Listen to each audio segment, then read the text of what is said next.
Hi, I just kind of wanted to start a blog.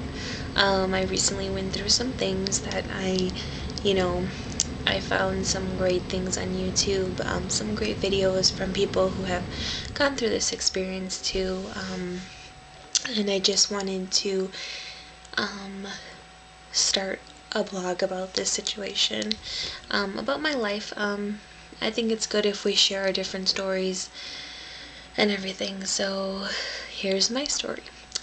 Me and my husband decided in October that we were going to try to get pregnant. So we tried and we got pregnant. I found out I was pregnant October 30th. Um, and it was the best news I could ever hear. We discussed it for months, trying to decide when we were going to get pregnant. We were married for a year in September, so we decided this would be our next step. It's something, we've always wanted, and so we both kind of agreed on it that this is what we wanted to do. I kind of thought that it was, by God that we got pregnant so fast and that it was meant to be. I kind of waited a little longer to go to my first doctor's appointment. It was the doctor I wanted to see, and she didn't have an appointment. She didn't have an appointment open right away, so my first ultrasound and everything was scheduled for December 5th. At that point, I was 10 weeks.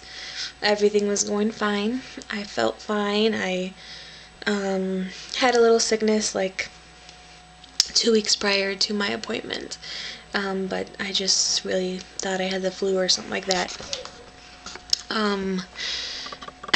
So we went in for our appointment, filled out our paperwork and everything, and did all the disease talk and that kind of stuff. And then the time came for us to get our ultrasound. They brought my husband in.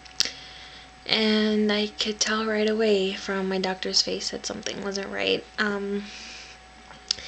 When we saw the baby on the little monitor, the baby looked really small. I had, of course, researched ultrasounds, and for a 10-week size, it wasn't right.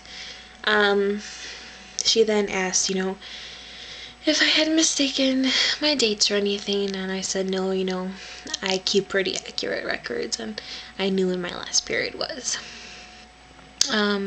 She measured the baby, and the baby only measured 6 weeks, and there was no heartbeat. So my body had a miscarriage, the doctor said. I really didn't know what that was. I don't know if I was being naive or if I just didn't think that would ever happen to me. But I kind of knew nothing about it. And I probably just thought it would never happen. So after, freaking out, because this is what I wanted, and seeing my baby on the screen freaking me more out, I was just devastated and didn't know what to do. So the doctor gave us 3 options. We could wait for the baby to pass on its own. We could take this medication that would bring on cramping so that the baby could come out, or we could have the D&C surgery. She kind of, said no to the D&C just because it causes a lot of scarring, and there may be issues with fertility later on, trying to get pregnant, that kind of stuff. Really freaked me out because obviously I want to get pregnant. So we opted for the medication, which was really hard to say the least when you're going through it. But